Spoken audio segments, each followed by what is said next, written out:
Hello বন্ধুরা, আবার একটি সেগুন কাঠের দরজার ডিজাইন নিয়ে চলে এলাম।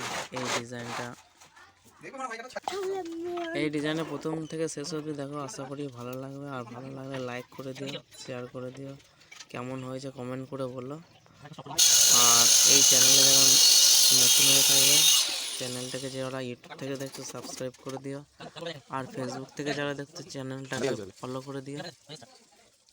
যাই হোক, ভালো থাকো, ভিডিওটি দেখতে থাকো। দেখো